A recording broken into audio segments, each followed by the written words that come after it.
So నా friends లిస్ట్‌లో ఎక్కువ నేను తిరిగే బ్యాచ్‌లో 5-6 మెంబర్స్ ఉంటారు. వీళ్ళతోనే తిరుగుతాను. వీళ్ళతోనే ఉంటా. నా డైలీ పని అంటూ ఏముండదు. Job, house, gym, beach. Vizag కాబట్టి ఖచ్చితంగా బీచ్‌లో ఉండాలి అక్కడ వైజాగ్‌లో. ఎవ్రీ డే 7 అయితే బీచ్. మాకుండా గ్యాంగ్ ఉంటది.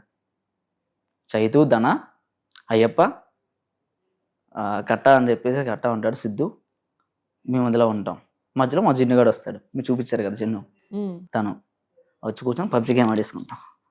మా అమ్మ అనుకుంటారు బయటికి వెళ్ళాక కొడుకు ఏమైపోతాడంటే అప్పుడు నాకు అప్పుడు చెప్పాలనిపిస్తుంది, నీ కొడుకు ఏం కావట్లేదు, బీచ్ రోడ్లో కూర్చొని గేమ్ ఆడుతున్నాడు అంతే. సో మన వైజాగ్ ఏపీలో ఏంటి అంటే 10 తర్వాత పోలీసు వాళ్ళు కొంచెం స్ట్రిక్ట్ అవుతారండి. అంటే మీ అంత కాదు, ఇక్కడ నేను హైదరాబాద్లో చూసా 12 అయినా 11 అయినా 12 అయినా 1 అయినా 2 అయినా ఏం అనట్లేదు. ఓన్లీ షాప్స్ క్లోజ్ చేస్తున్నారు. అక్కడ అలా కాదు. 10 అయితే మాయలు పోలీసు మాయలు వచ్చేస్తారు, వచ్చి తీసుకెళ్ళిపోతారు.